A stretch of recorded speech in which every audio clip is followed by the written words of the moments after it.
I asked everybody. I think so far it's been like the first question I asked everybody.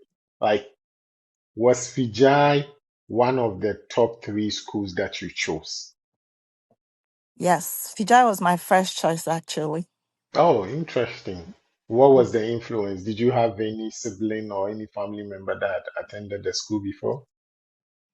Yeah, so my older sister was there, and I have a bunch of aunties and uncles that went to Fijai on my father's side. So I was really exposed to Fijai that way, but I just personally I had that connection. Mm. Oh, okay. So I think because I wanted to get away you wanted to get away from what? I'm from interested. home and Cape Coast. Oh, okay. From Cape Coast. Ah, okay. You wanted to leave Cape Coast to Takrady.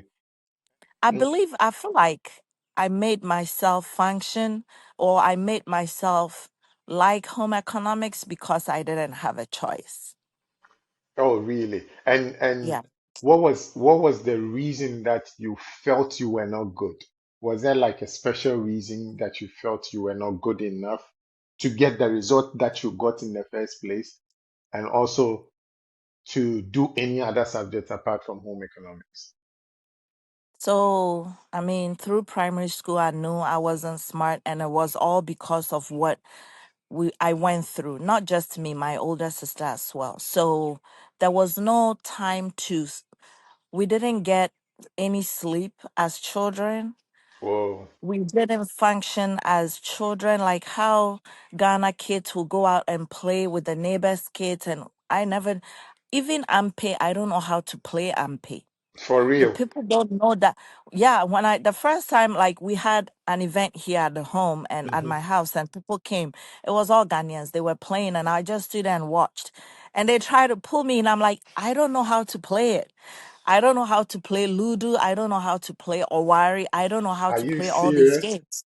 You I don't am know how to serious play Ludo. because no, You don't know how to. my kids, Uh-huh. my kids know how to play Ludo and Owari because we bought them when Mhm. we came to Ghana years ago. I can't even wrap my head around it.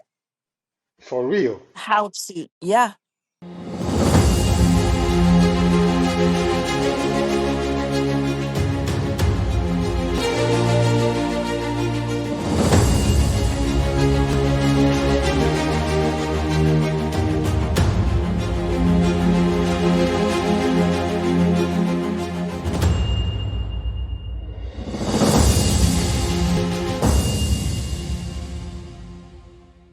Welcome back to another edition of the Chronicles of Life, FOSA 2000 special edition. Now, it's been 25 years since we completed Fijai Secondary School, the Millennium Group 2000, and my mates are scattered all over the world. So I think it was prudent that I invited some of them to have conversations with them, how the school impacted their life and is impacting their life now, what they've been up to, some of the influences.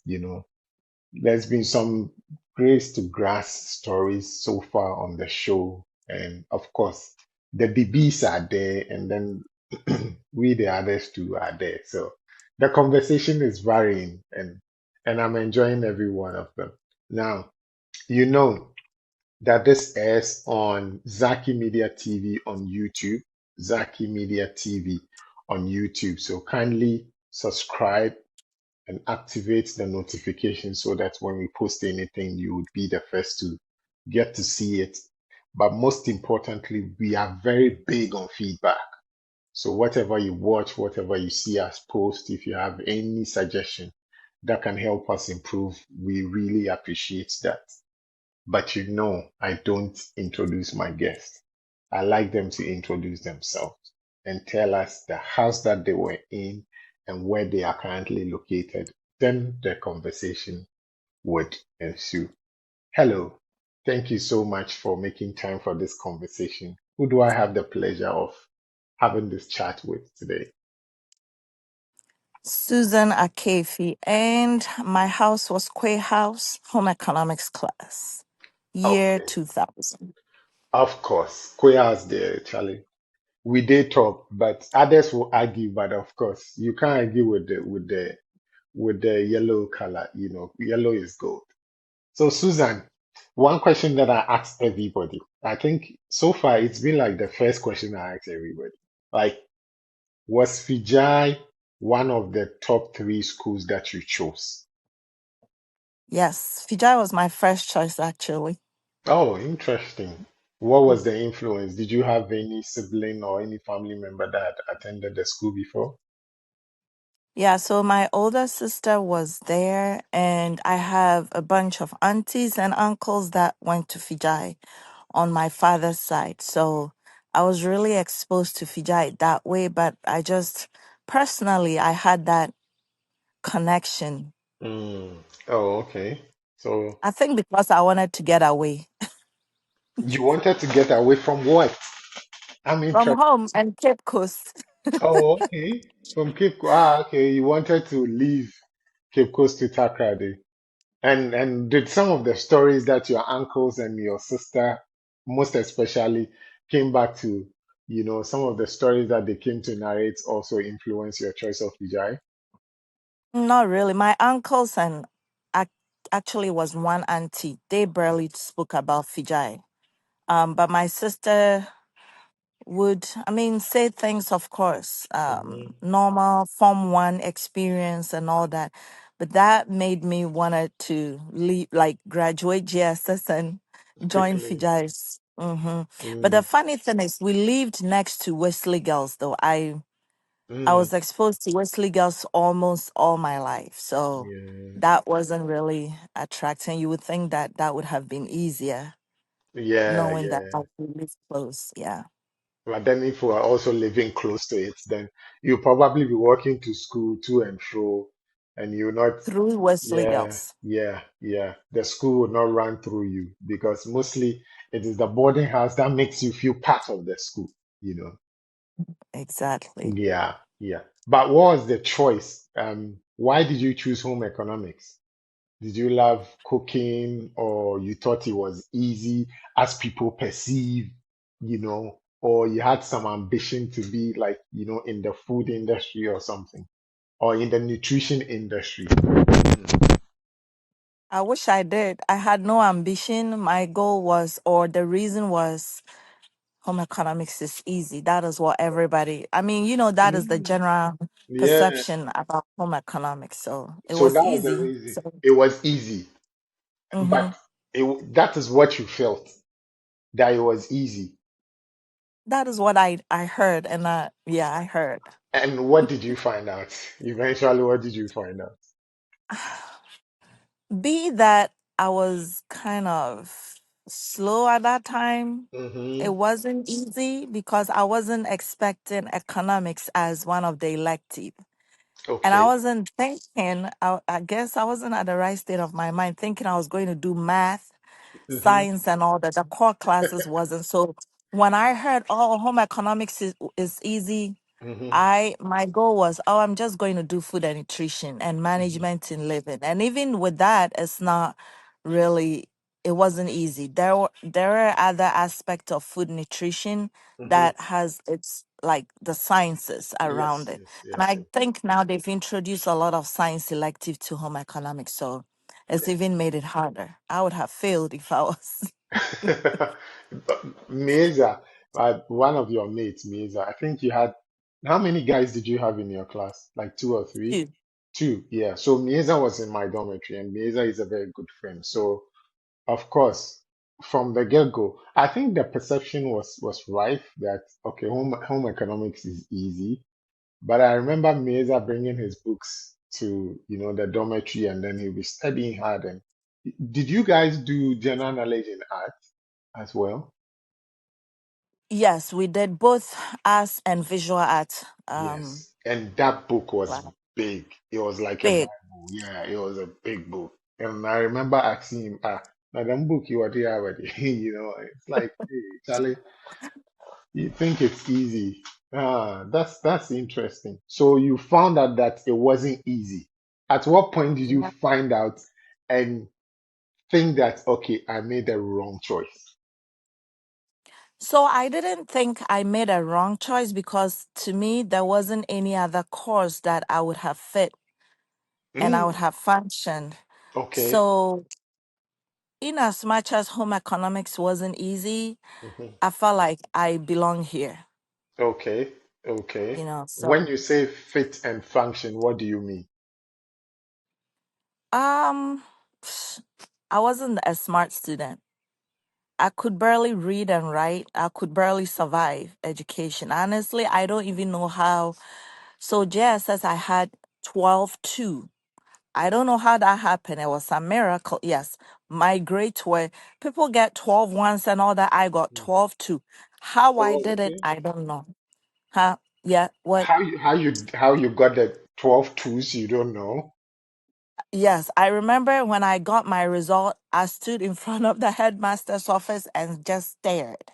Mm-hmm. I stared for a minute. And because I was surprised that I thought I was going to really feel get in the 30s or those big grades, which wasn't good. So I barely made it through BC.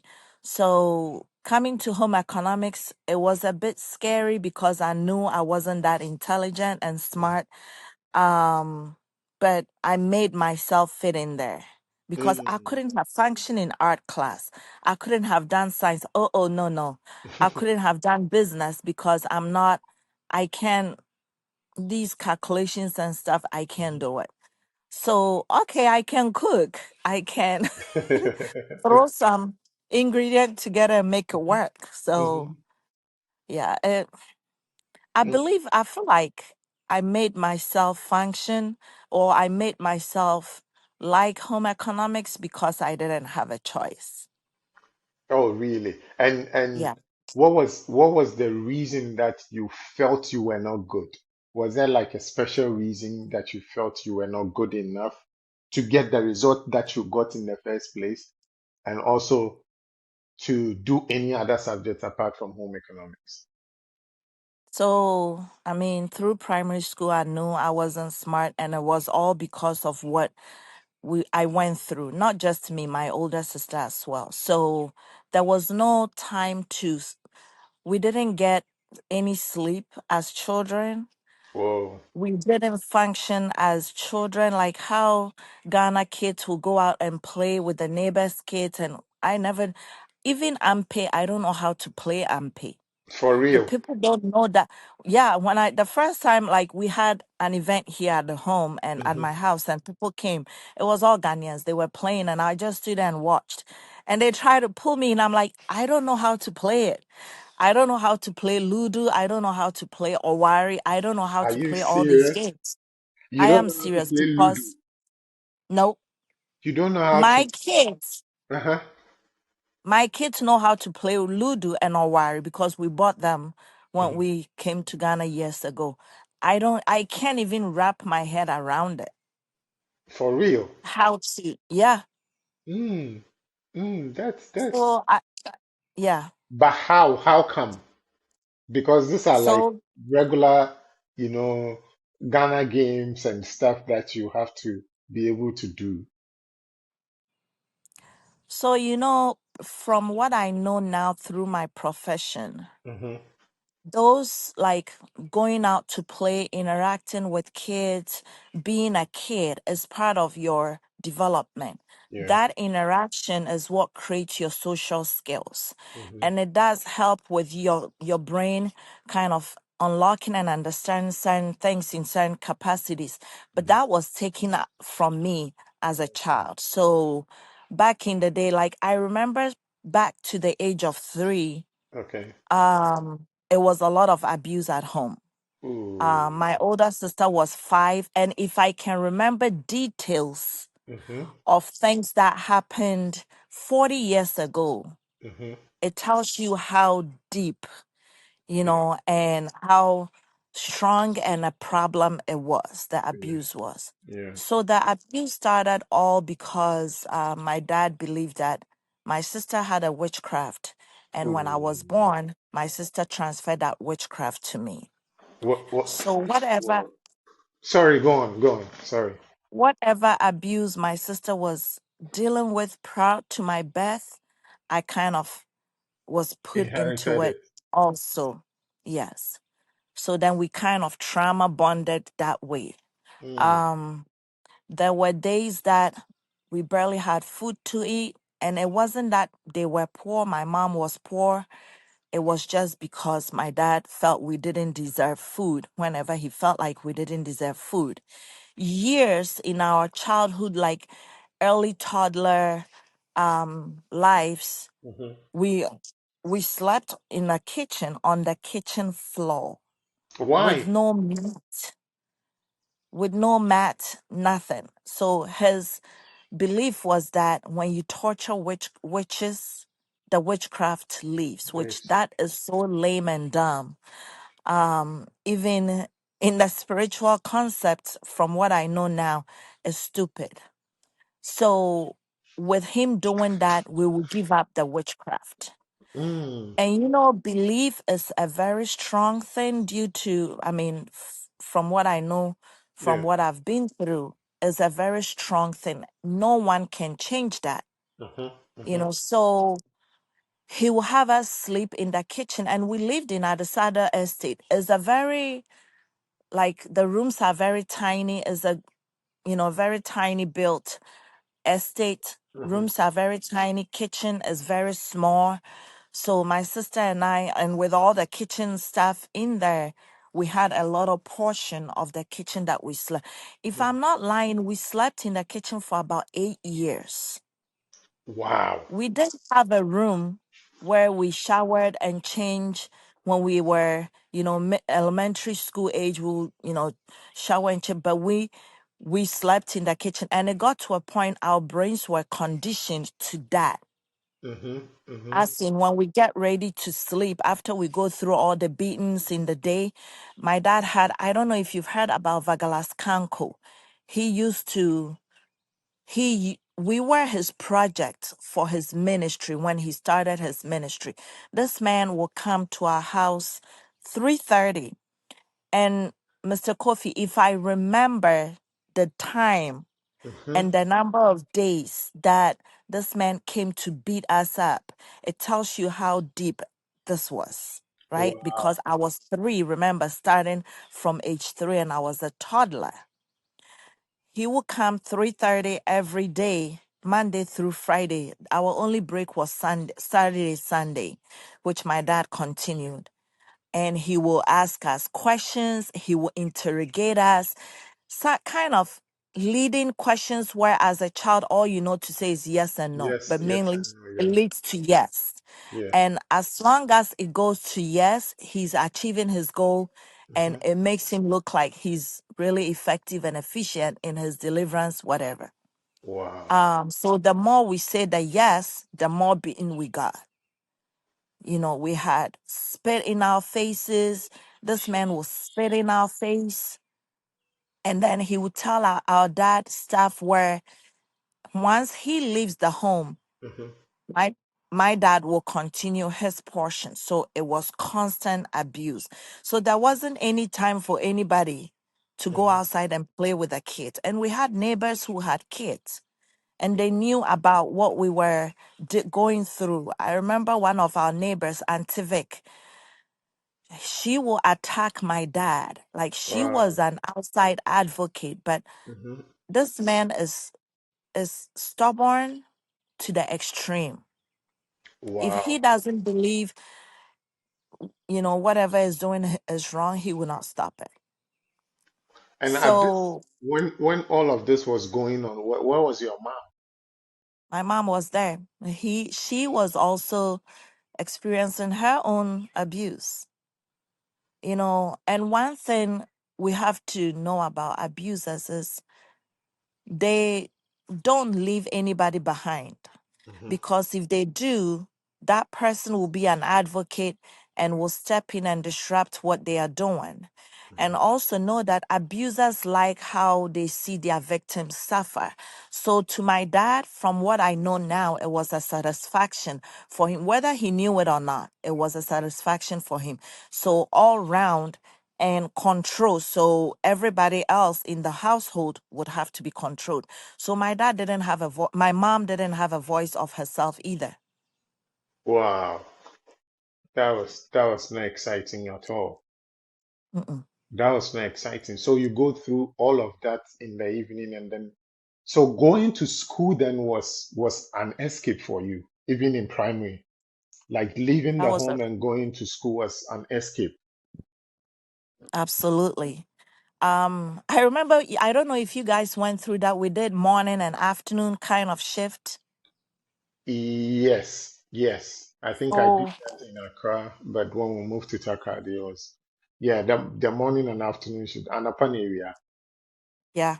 Hmm. So we did that. And when we on the afternoon shift, we liked it because that kind of throws off the schedule for Vagalas. Hmm. But then when we are in a morning shift, because we're done by 12 o'clock or we are home by 1, so it gives 2 hours window, 2.5 hours before he comes to the home. So the afternoon shift was an escape. Mm, mm. Wow. Let me ask, where is that pastor now? That Vagalas, where is he now?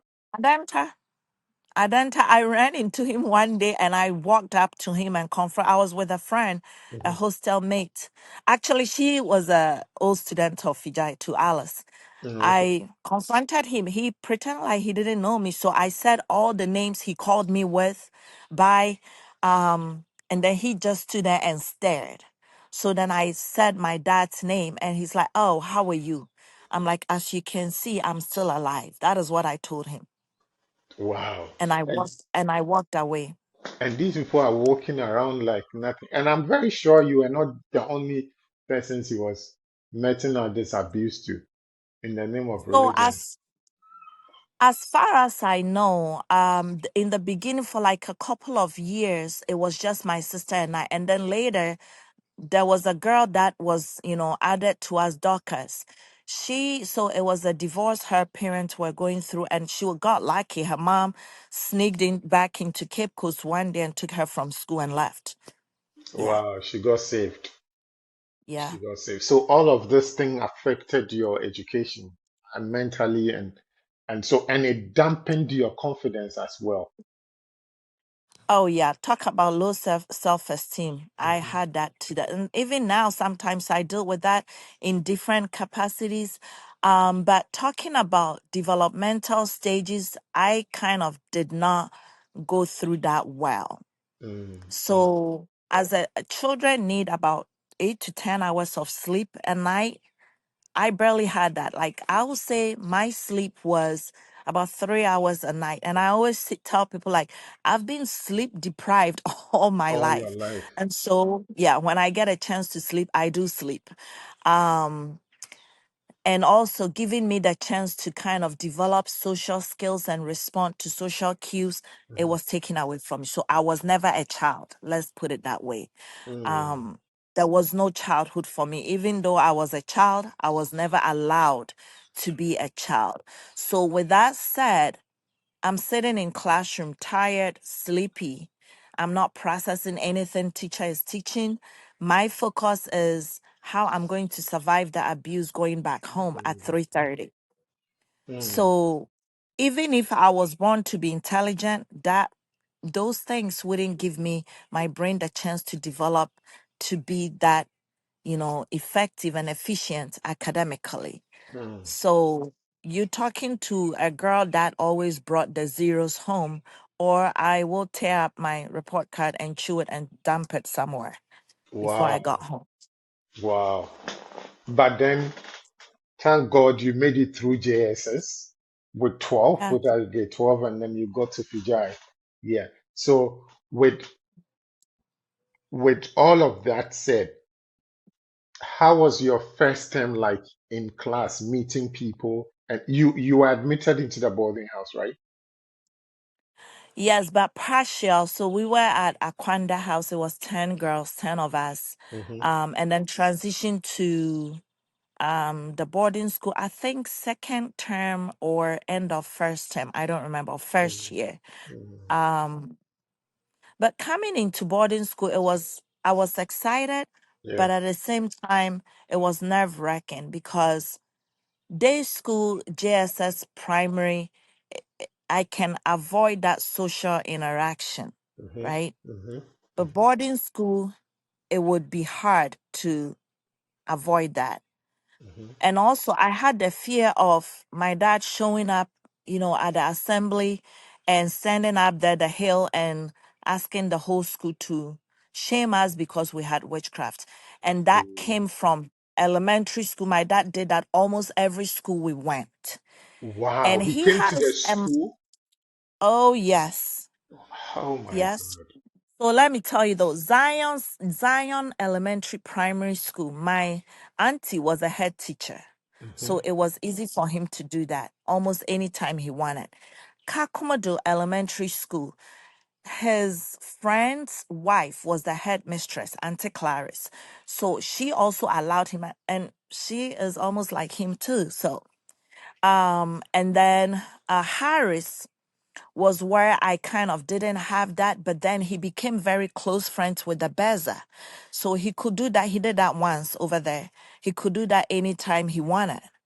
But then Fijai, Mr. Blankson became his friend because my sister was already at Fijai. So every school we went, Montessori at Pedu, Auntie Dinah who was the proprietress, was my dad's friend. So he could do that.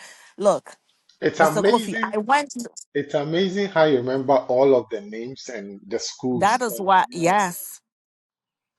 That Wow. is why I tell you that if I remember those details, it shows you the intensity, how absorbing my brain was to that at that time. And also know that because my brain was looking for survival, it does absorb and figure out how to survive each phase of the abuse. Now, I mentioned multiple schools, right? Mhm. I went through 8 schools in Cape Coast before I graduated JSS. Eight. Was your Eight family moving schools. or something? We weren't moving. We stayed at the same place. So why were you moving from school to school? So whenever school is on break, like school Amakwan, we go to Edumfa prayer camp. We Ooh. spend our whole school break over there in chains and in shackles. Oh my God. Like my hand is shaking. Yeah, I can see that. So those moments were moments where my dad would take us to Auntie Grace, who was the owner of the prayer camp. She would just stare at us and say that the witchcraft came back. And it's like going in front of a judge and being sentenced to imprisonment, like prison. Over again, yeah. So as soon as this woman says that, oh, the witchcraft came back, they will take us to the camp where they have this big shed and they have implanted shackles in stems of a tree like coconut. And in the ground they have no the coconut had the handcuffs. Hmm. The shackles were implanted on the ground. So you have a mat over there where you lay and they put the shackles on.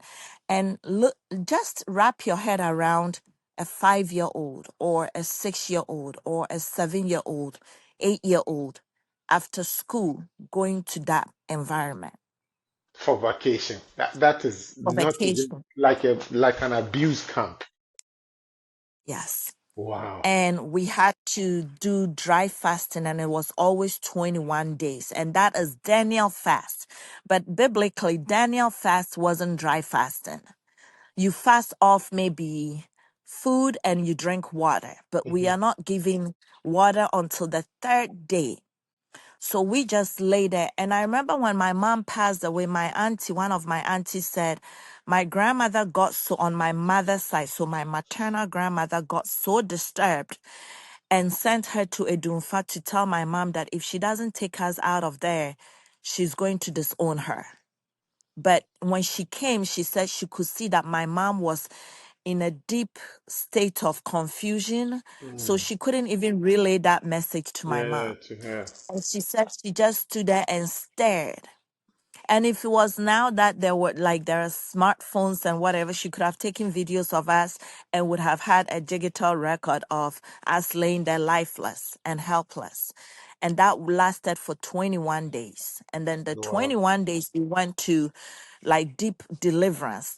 That was all beating. So to come back to why I changed schools, a lot of times we overstay. So when we come back, school has already started. So Oh, he took us to a different school.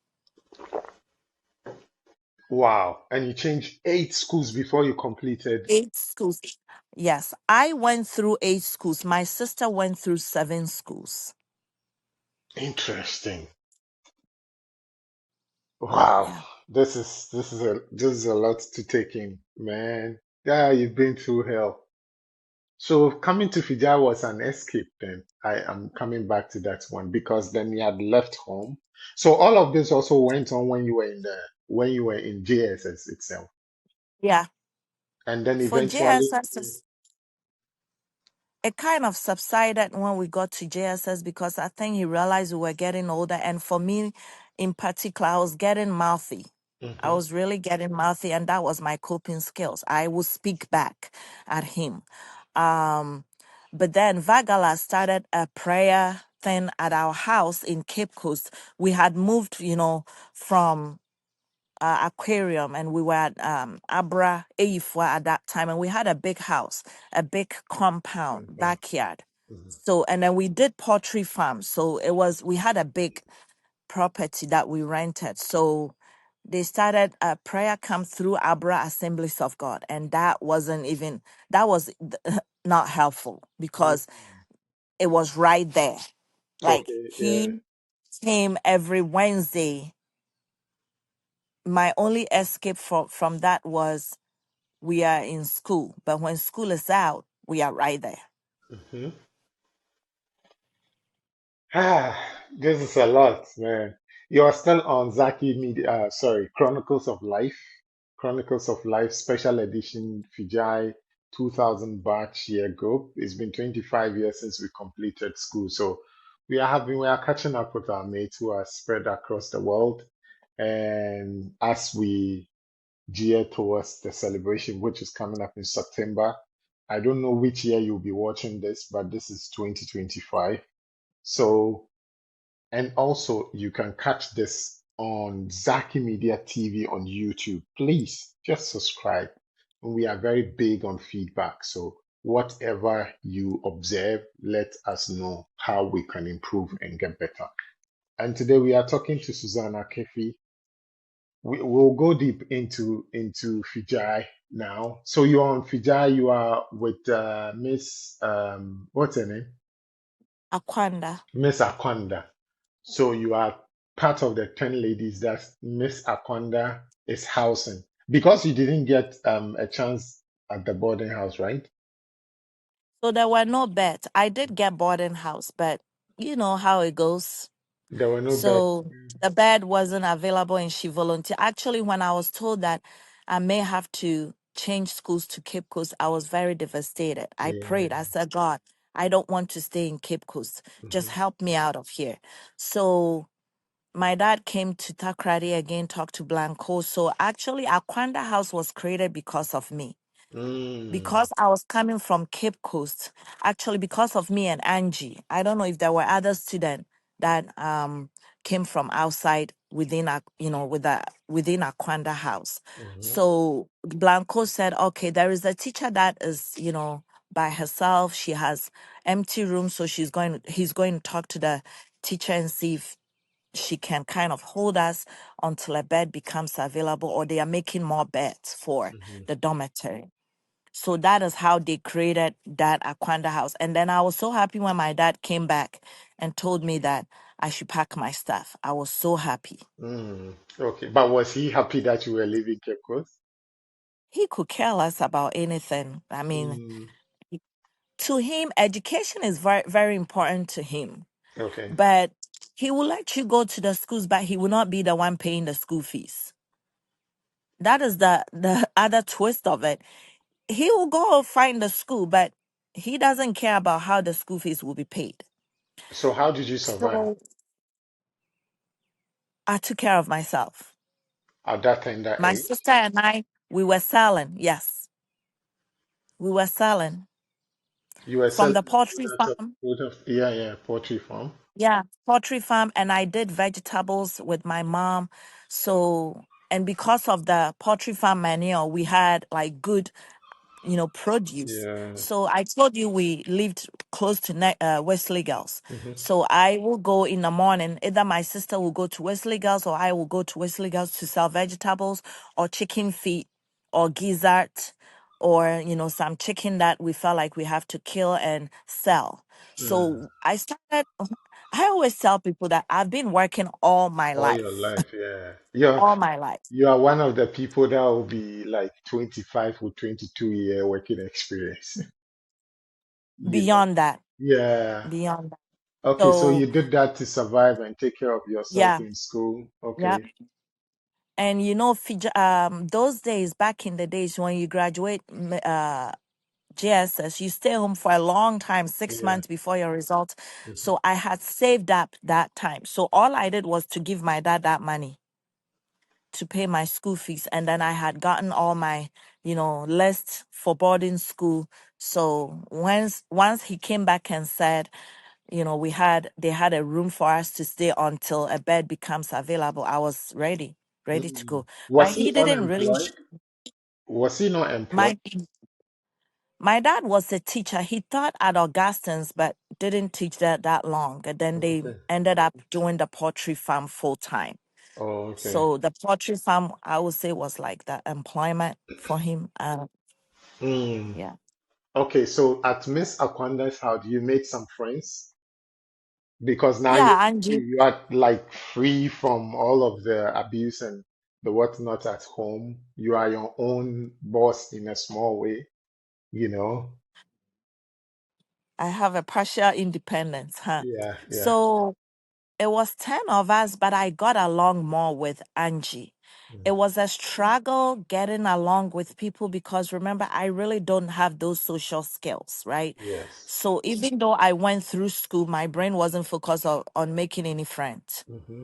Hmm. So Angie, I kind of gravitated towards her, and she did because people thought we looked alike. So Okay. she calls me her twinnie, and that kind of brought some kind of bond Hmm. to us. But I tried to get along with everybody, but it was really hard. It was a struggle. But then they didn't know. Yeah. The girls didn't know that I was struggling daily getting along. And did you tell Angie some of these things that you had been through? You No, never spoke about it. no. Well, Angie, which of the Angies?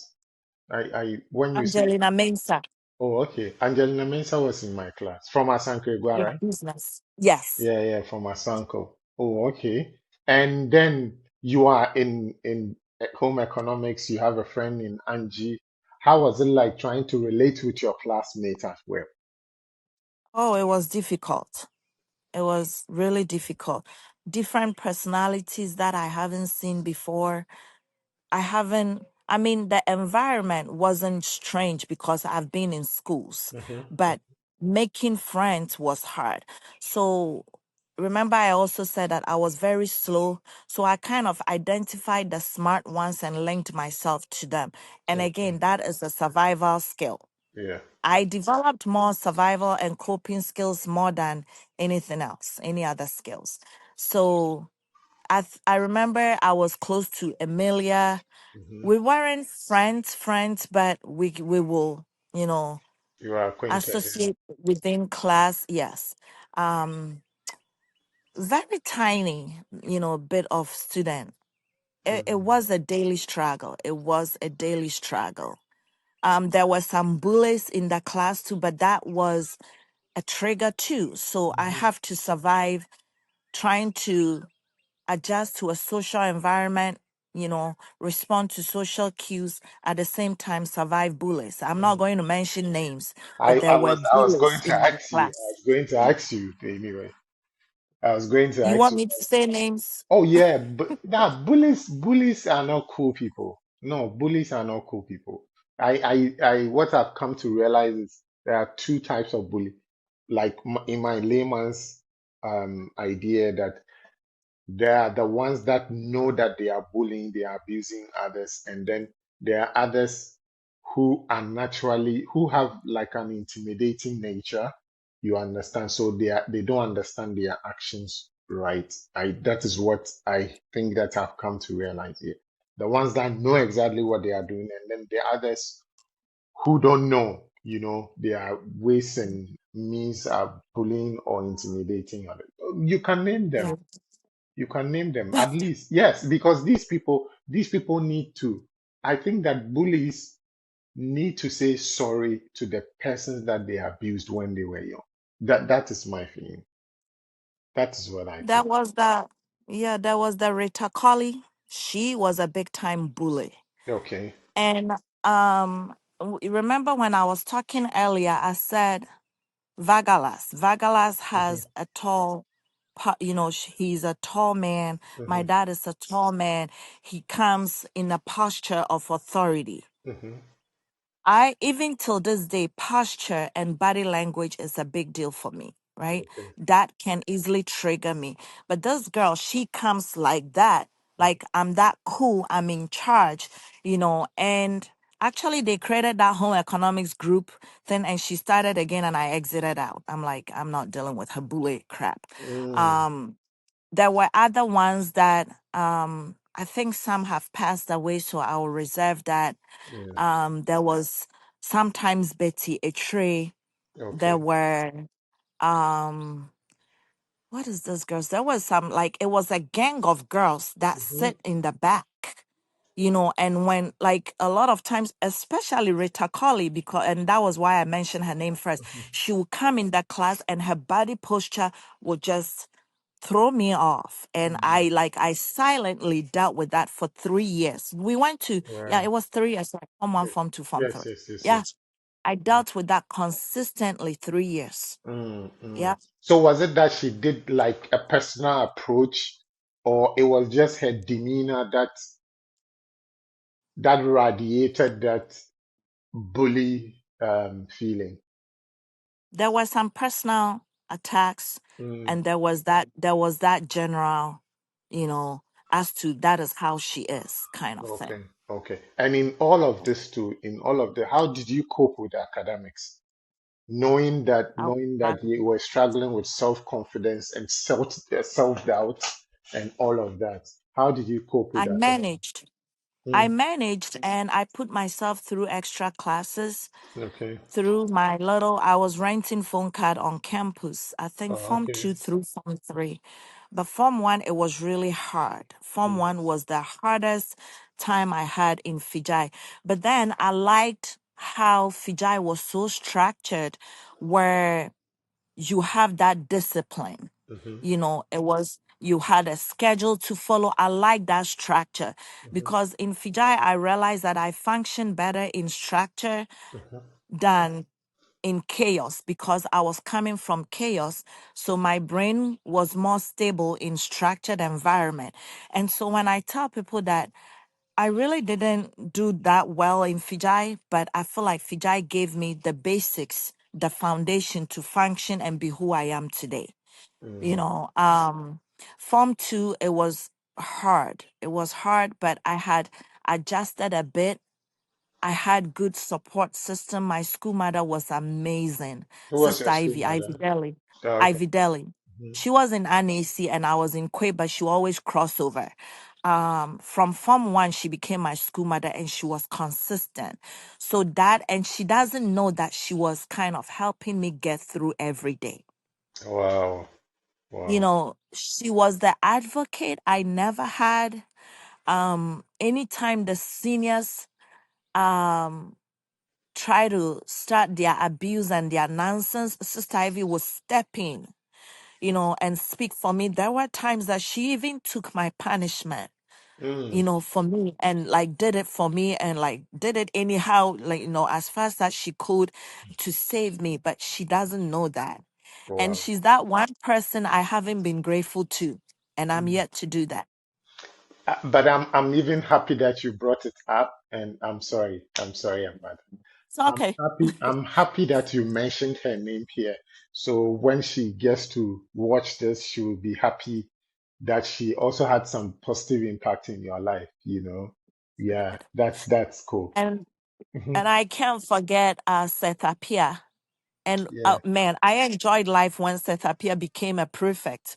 What Okay. prefect was it dining hall something? I think You Seth was know, in dining their hall. Yeah. dining hall. I Man, think Razak, Seth was dining hall. dining hall, I think. Hmm.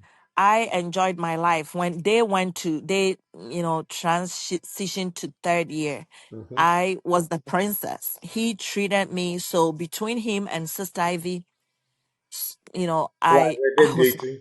Were they dating? no. Oh, They okay. knew themselves from services from JSS. So Okay. yeah, they were So you are good getting friends. more cho. You are getting more cho, more food. Oh yeah, the best part of it. Yep. Mm. The Wednesday bread and butter, man, Yeah. set. I will actually go to the dining hall prefect room Hmm. and grab food for me. And I barely came to the dining hall. I barely, Wow. because she'll bring food to me. Yeah. Oh, She okay. told, look, and that is what I always say, that God has ways of bringing people in your life when he knew you lack in certain area. Mm, Walking up into the dining room was a nerve wracking for me because it was too many people. mm. I didn't know what to expect. Too many boys, that a male figure, seeing a male figure is already a problem for me. And Ivy didn't know anything about what I'm sharing with you now. Wow. But she did it anyways with so much grace. Sometimes she would just tell me, don't come to the dining room. And she will kind of hint me if there is going to be a roll call, then I'll come and she'll sneak me out with the food.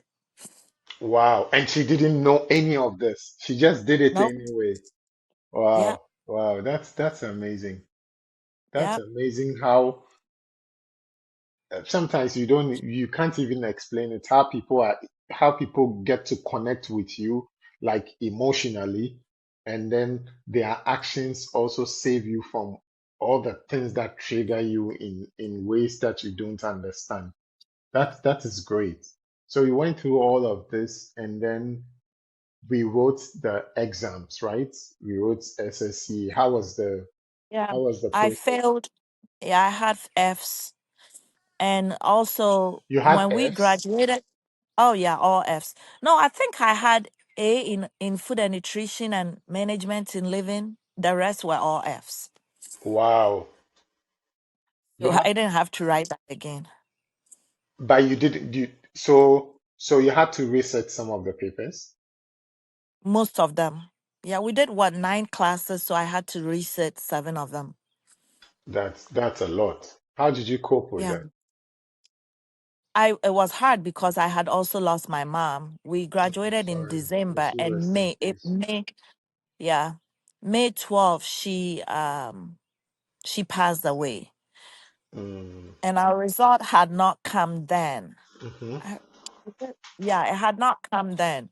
So once when when they buried her, I think it took 6 months, right? Yeah. So December, so January through June. My mom was buried in July 3rd on my birthday, on my 18th birthday.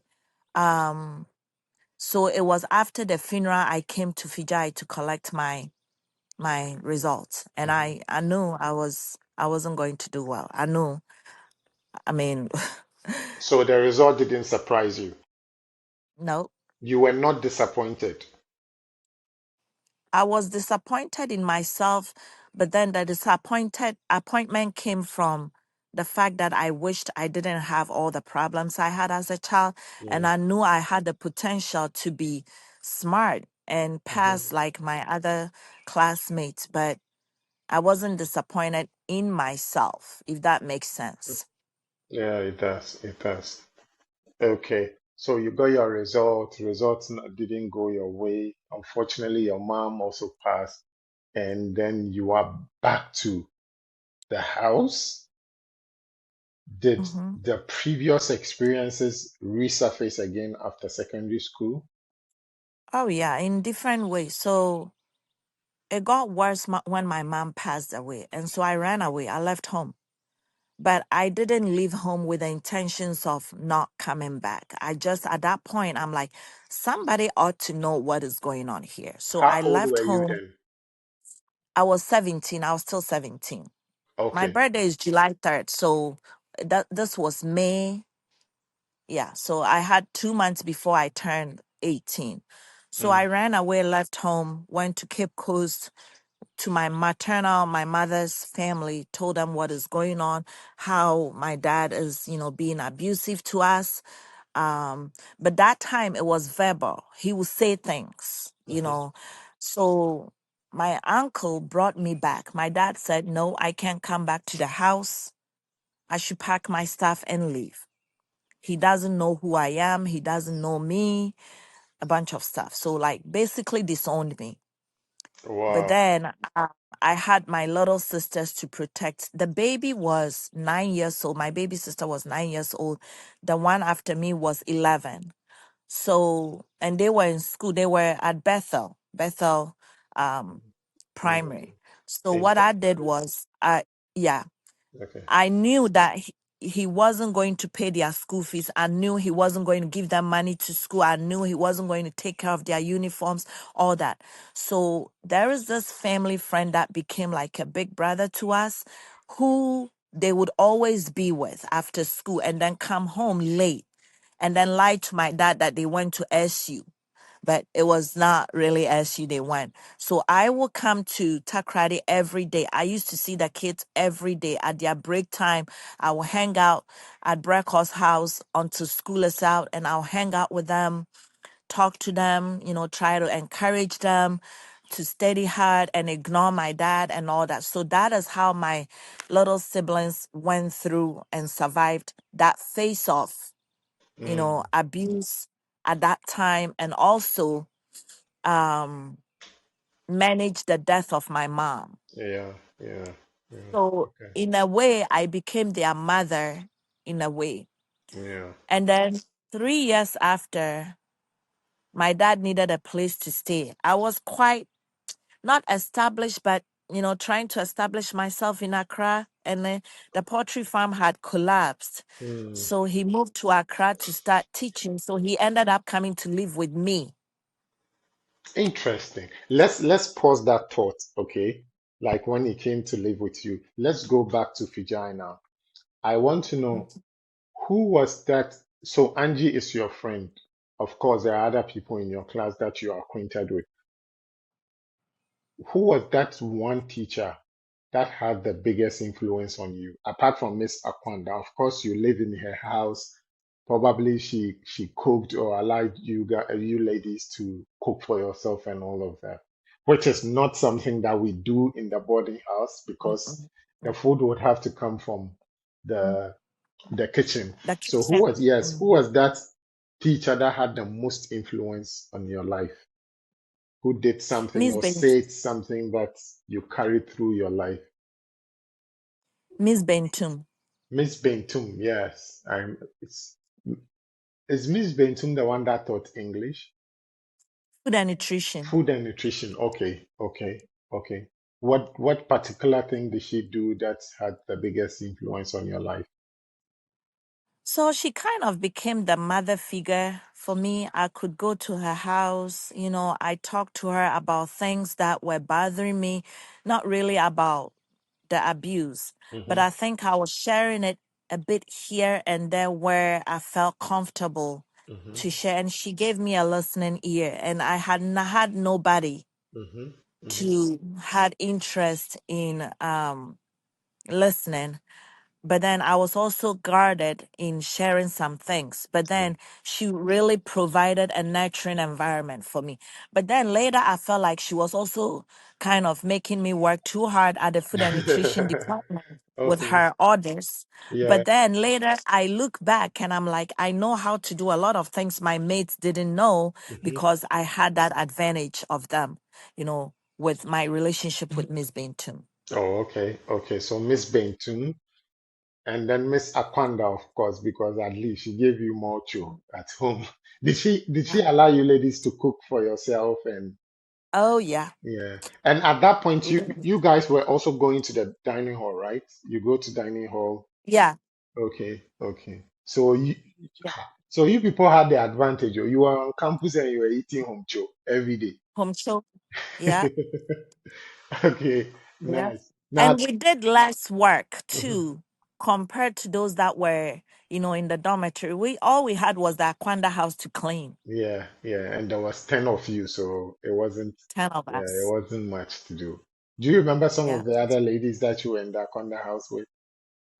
Yeah, I was there with Lucy Kweku, Sylvia and Okay. Sylvestina, the twins. Oh, okay. Yeah, I think Martha Jumo, she was from Takwa too. Hmm.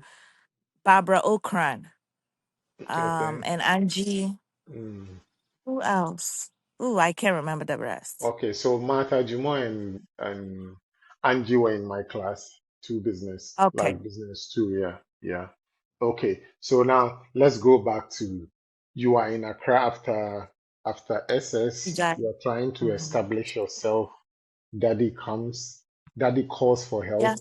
Now, how was it like when you were called, when he called that he needed a place to stay to start teaching?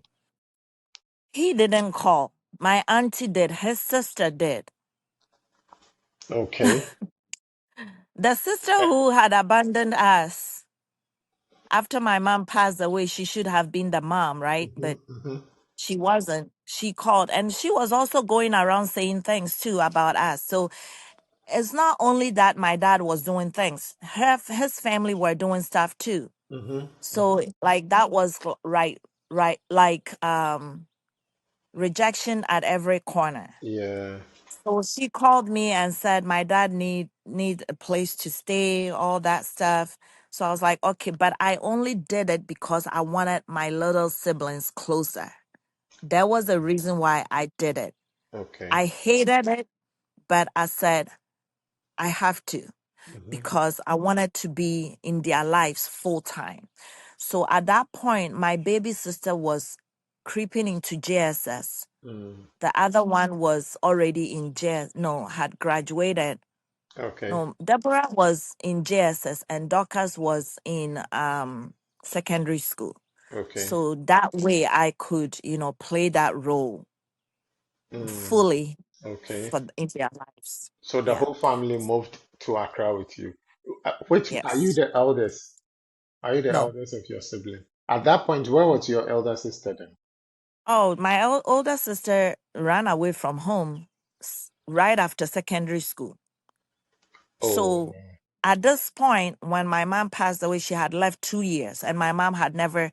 Well, my mom saw her at Kolebu before she passed away. The mm. the day my mom saw her, few hours, my mom took her last breath. Oh. Uh, but I had taken the place of an older sibling Hmm. because I had to, and I was the oldest at that point because she wasn't in the home. Oh, okay. So your dad comes to live with you.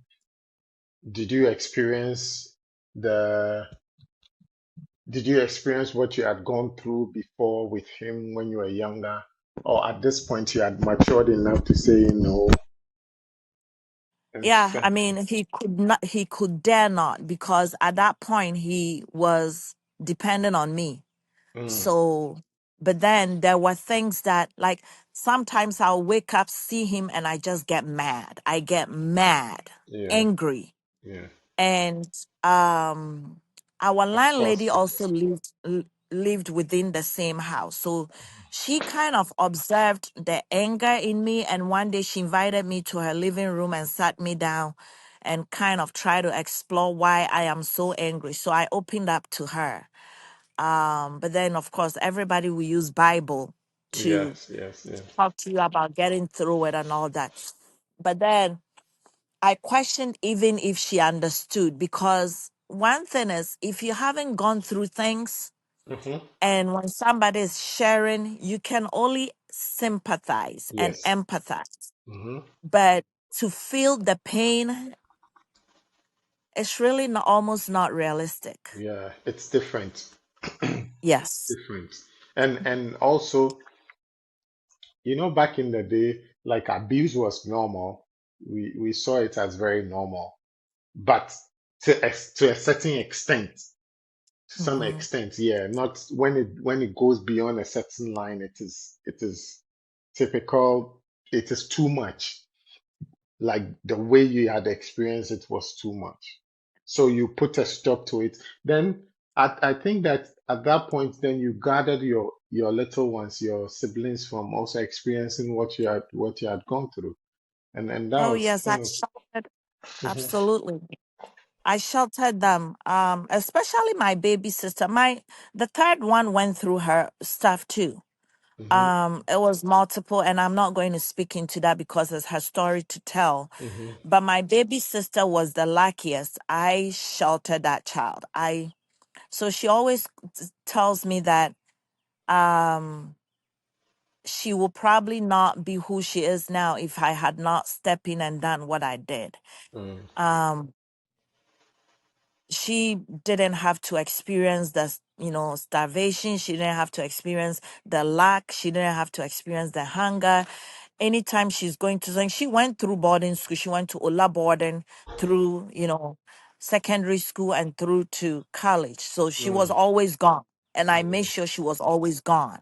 mhm. Um, so she didn't really experience that. But the third one did in her Oh, way. okay. Okay. So how how did you, or at what point did you continue with education? So I had reset my SSC. Mhm. Grades came, it was in D, so I tested again. So I wrote SSC 3 times. Oh, okay. In And the Cape grades Coast, were, you had moved to Accra at this point. I wrote it in Cape Coast. Okay. So when so the twice I took were in Cape Coast, and then I ended up in a private school. It was one of these, Trans Africa College. I don't know if you heard Yeah, I about it. know. I know, brother. Yeah, I went in there and did hospitality management. That to me, I thought it was also easy and is in line with home economics, working in the hospitality industry.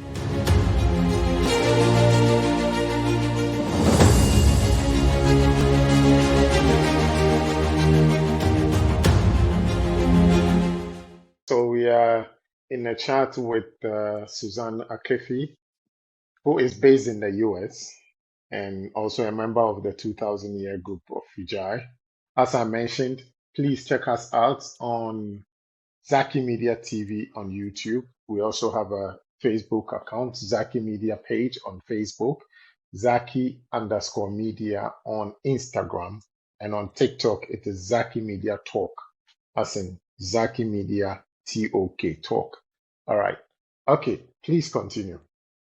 Yeah, so I enrolled in Trans Africa College from Samani, my auntie on my mother's side. Mm-hmm, And I love that auntie to death. Like that woman played immediately that motherly role to mm-hmm, us. mm-hmm, So I went to the school. I was still struggling. Of course, any new environment is a struggle for me. mm-hmm. I have to adjust to people, adapt, and all that. So I went through that. One day I went to the school owner's office. I said, Mr. Segbefia, you need to give me a job. I need a job. Okay. Because in the first You year, were a I mean, student then. first, You were a yeah, I student, was a okay. student. Yeah. Trying to, I okay, did you were studying hospitality management. Mm-hmm, mm-hmm. Go on. I didn't want to depend on my auntie because I felt like she also had other responsibilities. So I went to, Mr. Segbefi. I was like, I need a job. So Mm-hmm. he's like, what do you want to do? I said, put me in the front. I'll be okay. And Okay. he did. Okay. And you see why I tell you what I said earlier. I said, God has a way of bringing people into your life, and He's Exactly. one person that was played a vital role in my life throughout my journey. So He gave me a job. I was working. I was getting paid, and that money was paying for my school fees and taking care of my sisters too. And people will come to the office. and give me tips. Like I'll Yeah. help them out with their children's admission. I'll do things for them, extra things like, oh, I'm extra nice, and Mhm. I'll get tips. Yeah. So I survived of that too. Um, so then I later started, learning on my own English, how to speak English on my own. I will sit and say things or read those basic, reading books and read it to myself, try to read it. Some of the words I didn't know. When I have an access to computer, I will have somebody help me type it up. I couldn't type, So, no, no, so wait. So you mean after secondary school, you were still struggling with spoken language like yeah, English? yep, yep. And the reason why I kept failing SSE was comprehension. When I read, I really don't grasp and understand what the What the whole meaning thing of is whatever I'm about? Yeah. reading, the writing. Yes. So I realized that it got to a point I could read right, but I didn't understand what I Understand. was reading. Okay. So I had to also focus, and I think because I wanted to do so well, I was so structured in a sense that I kind of assess myself multiple times, Mm-hmm. and reflect on a lot of things and kind of see where I'm lacking, and I focus on and move on to the next one. So that's how I taught myself how to speak English, how to write, and all that stuff, and how to read and understand, Wow. So um, I passed my ICM well, so he offered me a teaching assistant job. I'm like, oh, I don't think I can do that. But he pushed me, and I did well in that. So Wow. the more I function in that capacity, the better I spoke, the better I could comprehend, the better I could read. So Wow. that kind of kept going. Yeah. So that Akefi, who before then was struggling with confidence, is now standing in front of other people and trying to impact in their life. What was the experience like the first day you had to go into the class to teach? How many students were there? It was 5 students. Okay.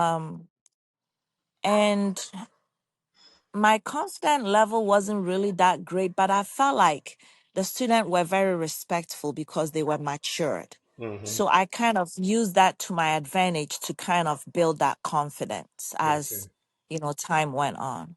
Oh, okay. Nice. And then you went through that. How did you make your way to the US? So at that point, I had graduated from the hospitality management with kind of an ICM degree. Mhm. ICM is based in UK. Okay. And then, but I didn't have much hotel exposure. Hmm. So I'm sitting there one day and I'm like, I need to figure out, that experience too, because if I'm going to teach, I have to at least know what happens in the real life out there in the Hmm. hospitality industry. So I talked to somebody, and he was a manager at Elmina Beach Resorts, Hmm. Bajaya. Yeah. So Okay. he said, Bajaya doesn't have that much opportunities for me. So he connected me to his boss, which was La Palm Royal Beach, Hmm. Raf, who was the general manager over there at that time. But Bajaya and La Palm are sister hotels. So they kind of collaborate and coordinate that way. So I reached out to this man. He was really nasty, rude, whatever, but I was very persistent. And that is one thing too I developed as I went through my traumas. I felt like persistency was survival. Hmm. So I'm a very persistent person. Don't tell me no. I will torture you until I get a yes. Okay. So whilst we were talking, he paused and he was like, okay, come see me Monday, this time, whatever. I wore my Sunday best, went. So when I met him, he kind of had a stare, Hmm. like he was amazed or something. I don't know what he was feeling, but Hmm. he ushered me into his office, gave me a seat to sit, offered me a drink. And I'm like, no, I'm fine. But my focus was to get what I wanted, right? Yeah. Yeah. So, and he's like, how can I help you? So I told him why I'm here. And I'm like, I want an experience in a 5-star hotel because this is, my goal and all that. So he just stared and chuckled, like with a smirk. And he said, if you get a chance to travel to America, maybe to go to school, will you go? I said, oh my God, I will love to, but I don't have help. The first time you met him, he said My that to first you. interaction. Yep. My Wow, first face-to-face interaction. But Mr. Kofi, I had been praying for God's favor for years. interesting. 2005, I dedicated the whole year focusing on the book of Esther and praying. I don't know what led me to do that, but I did anyways. So in that moment, I felt like God was speaking, right? So I told him that I don't Mhm, have any help.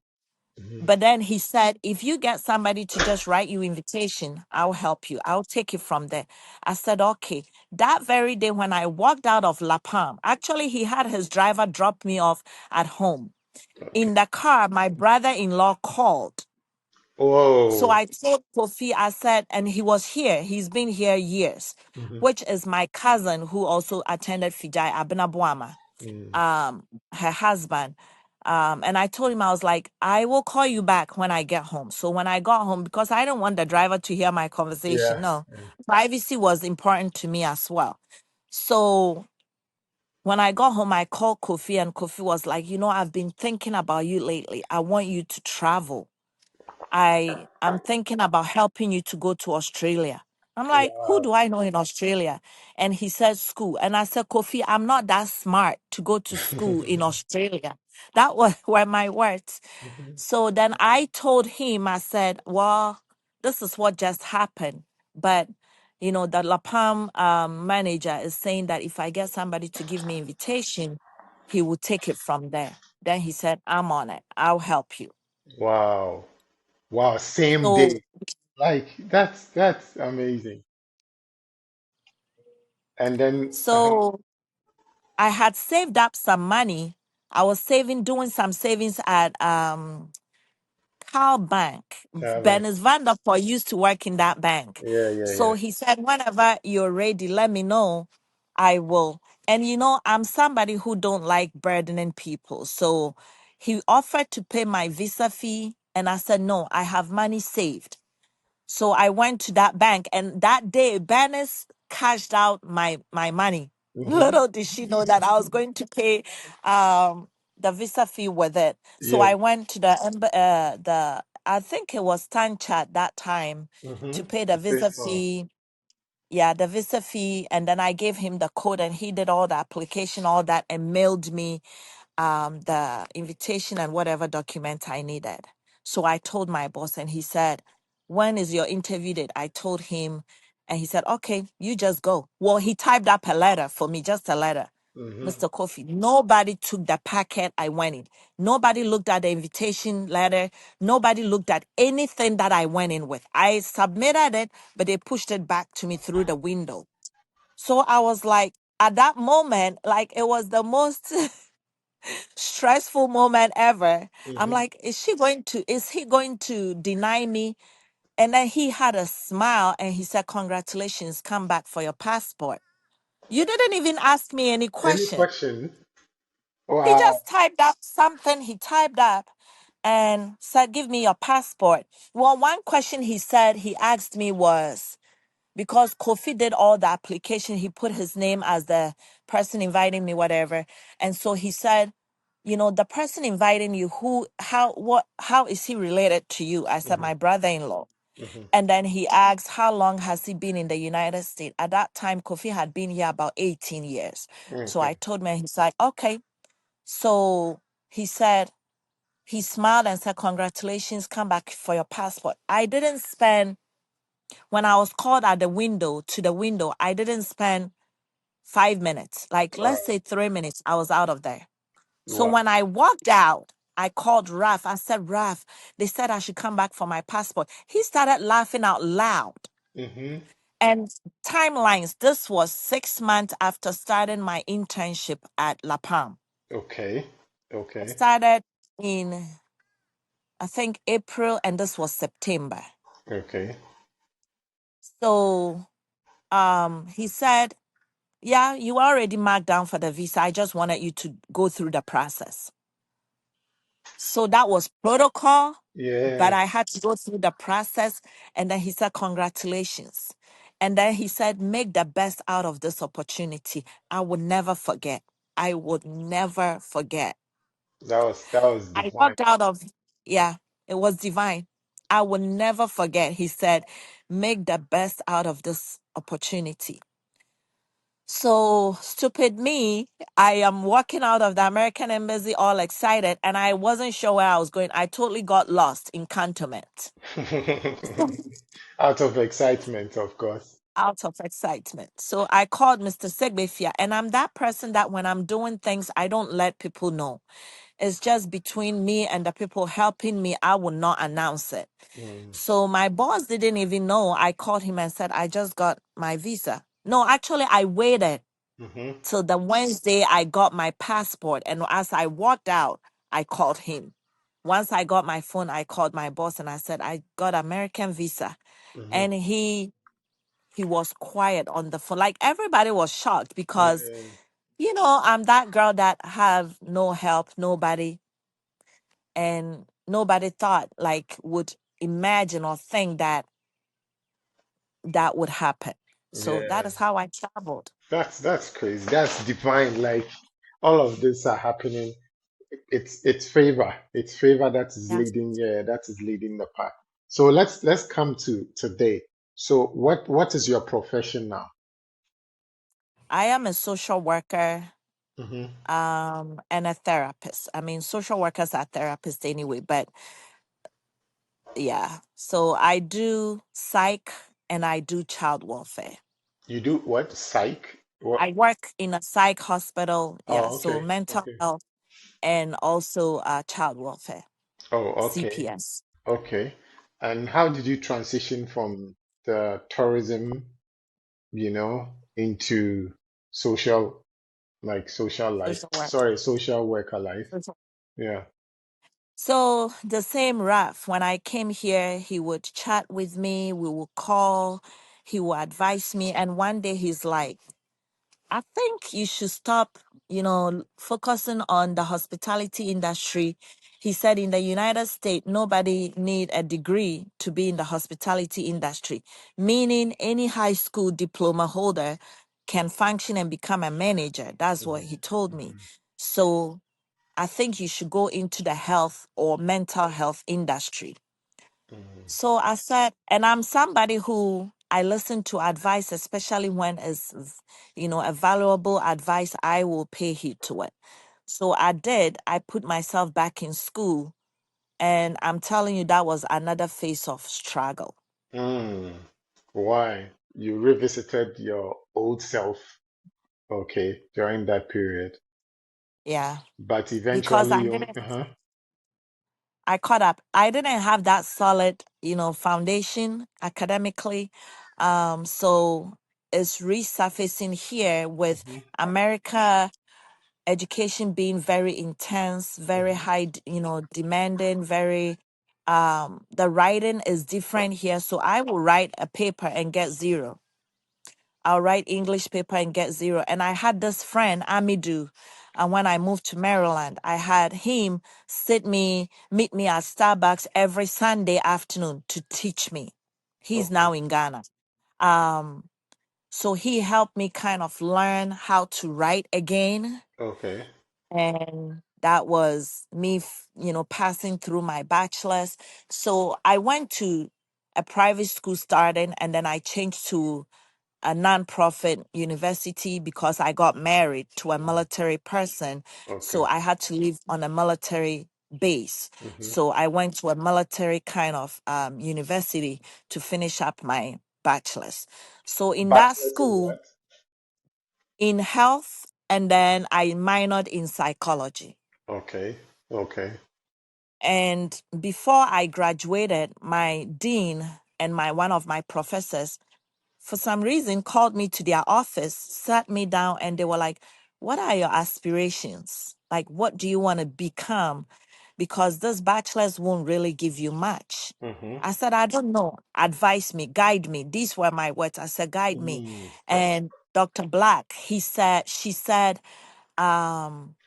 go into social work. And then Dr. Gomez, who was the professor, said, I agree 100%. You will be amazing in social work. And then Dr. Gomez was like, here is why. Okay. So she had heard me share a lot in some of the classes. We took a class that was health disparities, and I shared a lot about me in that class. So with that said, she felt like I would be a good, social worker. Oh, And she okay. wasn't wrong. She Nice. wasn't wrong. When Mm-hmm. I went into, so I graduated 2016 with my bachelor's, and then she's like, don't wait, go right into it. And I was starting a family, I was having children. So I paused for a year, worked in child welfare in Texas. We were in Texas at that time. Mm-hmm. And then I hated it. I hated it being so punitive. So I was like, I need more, and I'm going to do that. So I enrolled into one of the best social work schools, actually, the Okay. sixth top social work school, University of Texas. And here I am. Okay. University of Texas A&M, right? No, UTA is university. A&M is a different university. Oh, The okay. University of Texas is, yeah, UTA. Oh, okay. Oh, okay. And then you went through your master's in social work as well, and you Yes. And majored then in I what? majored Mm-hmm. mental health, and then minor in substance use abuse disorders, because my school had everybody doing mental health have that minor. I hated it, but I'm like, well, maybe it'll Mm. benefit me one day. So I Oh, okay. That's cool. Yeah. The Arkefie of yesterday is now a master's degree holder. Did you ever think that you could get steady for a master's ever in your life, knowing where you came from? no, even bachelor's wasn't something I anticipated, having ever. Um, so the master's was really, I mean, I've become overachiever Mm-hmm. kind of thing. Mm-hmm. And then for social work in the United States, for you to be able to practice, Mm-hmm. you have to have a license. Mm-hmm. So that is another phase after the master's that I have to face to sit and study for my license. And I got it Okay. done. Okay. That's nice. That's great. And then you, of course, after that, you need a certificate as well, right? To be able to practice. After The your license, degree, yes. yeah, okay, you need a Yes. license. Okay. And that's Mhm. also a different struggle altogether. And then you Oh, got yes. That the, test. Yeah, that test is a monster. mm, Yeah. and you did all of that. Like, so Yeah. at this point in your life, when you were studying for your master's and all of that, how would you gauge your confidence level there? I was confident. Mm-hmm. I was like, because the bachelors had prepared me, Mm-hmm. you know. So let's go back to Fijai. Mm-hmm. Fijai gave me the basics. Yes. Fijai gave me the background. Mm-hmm. Fijai gave me the foundation. Yes. That discipline transitioned through every stage in my academic life. Mm-hmm. My bachelor's prepared me for something greater, which was the master's.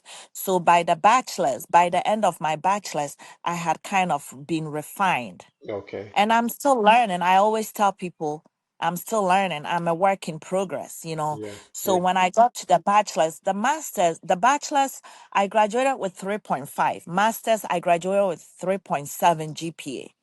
Oh. So it tells you those, the processes and, the transitions that I went through. But I would always say though that if I had not had that foundation I had in Fiji, I Mm-hmm. wouldn't have been here. Oh, I okay. wouldn't. That's nice. That's nice. I love that you still attribute your successes to Fijai because some people, there are still doubters, people who think that Fijai didn't play any role in their life. There And are I people, laugh at that. yeah, there are people who still claim that Fijai didn't play any role at all in their life. Now, Yeah. now you are married, right? Yeah, Yeah. How many kids do you have? 3 children. Three children. And when you look at the kids and the life that you are giving them, how does it make you feel knowing where you are coming from? I have no words to explain that. Hmm. And I reflect on it. Even just yesterday, I was out with my friend at the pool, Hmm. and she's somebody that I've known for 5 years, and I've shared a lot with her. And I was Okay. telling her, I was like, sis, it's just been amazing. And I look back and I'm like, I can easily do things, even financially. Yeah. My kids are in private school, and I was like, even just being able to put my kids in private school It's an achievement for you. and looking at them, make the honor rolls and all that Hmm. is just so amazing. But then it tells you that the favor of God doesn't end when one opportunity opens. It Exactly. continues as long as you lean into it. Like we were talking about this yesterday. Um, it's been amazing. It's been amazing, right? So what are the ages of your kids? So I have 10, 9, and 6. Okay. End of the year, I'll have 11, 10, and 6. Okay. We look forward to that. May God make it come through. How long have you been Mm. married now? October will be 14 years. 14. Oh, okay. That's cool. That's cool. Now we are wrapping up our conversation, and there are three questions that I want us to go through. Now I asked you, yeah, obviously I asked you if in your wildest dream 25 years ago you thought that you could be here at this point in your life. No, No? no. And I wish I could see in the future. I wouldn't have cried and been all frustrated. Oh yeah. Oh yeah. We wouldn't all have been frustrated if we knew what was going to happen in the future. And what are some of the guiding principles that you hold on to dearly on your personal and professional life? Apart from God, of Um, course. Yeah. yeah. Staying focused and being humble. Mm, that's very simple. So, Very yeah. simple, but very deep as well. Staying simple and we are very humble. And so there are two groups of people that I would need you to talk to right now. The first group is the current student of Fijai. What advice would you give them? Boy. Mhm. So, to the current young souls, which our school slogan say what? Young souls so So strong, the strong, the race to race to run. run. Yeah. It is the race to run. It is a race to run. But Hmm. you can only win in a race when you stay focused. When you lose focus, you're going to lose. So, my advice to you, young souls, is that be focused in everything you're doing, every endeavors, anything you engage yourselves in. Stay focused. Hmm. Don't lose focus in anything. Okay. And also, Mhm. gratitude is something that I am big on, and that is one thing I tell young people like gratitude go hand in hand with being focused. Mhm. So this is my little advice to them. Okay. Now, before I ask you to also say something to us, the 2000 year group, the millennium group as well, let me ask you this. Was there a question that you were expecting that I should have asked that I didn't ask you, or was there a statement that you wanted to make that I didn't lead you to making it in this Um, conversation? Not really, because this is like a lived life. It's Mhm. not something that I'm forging. So I feel like the conversation kind of went as it should go. I Okay. mean, I really wouldn't have liked question and answer. Uh-huh. So I like how it flowed. Okay. Thank you very much. Now, the last on the list is us, the 2000 year group. What would you tell your mate? Oh, we What is the have come message? far by grace. Yes. We have That's come far by grace, and I want us to recognize that. good. And in that, whilst we are recognizing that, we have to also think about the fact that there is so much we can do to make impact Hmm. in these young children, Hmm. meaning the current young souls. Hmm. And please don't lose hope on them. Also reflect back and be grateful to what the basics Fijai gave us, because without the basics, most of us wouldn't be where we are now. So be focused on making that impact. I will plead with you. Anything you can do to make that impact in your little way, please do it. Awesome. What a beautiful way to end the conversation. I am very grateful for you said you are big on gratitude. Now, this is this is me saying thank you for making time and having this conversation with me. And this is me saying thank you to you for also watching and spending time with us on this episode of the Chronicles of Life. Remember, I had this conversation with Susan Arkefie, who is a social worker and also a therapist you are based in where now? Based in the US, which state? US, Which state? Maryland, Maryland. Maryland. Okay. Yeah. And remember to check us out on Zaki Media TV on YouTube. Zaki Media TV on YouTube. Please subscribe and turn on the notification so that you get notified when we post anything new. On to the next. But And remember, good is good if no one does it, and bad is still bad if everybody does. Thank you very much, and thank you, Akefi, for spending this and time. thank you for having me. Awesome, Thank you for having me. awesome, awesome.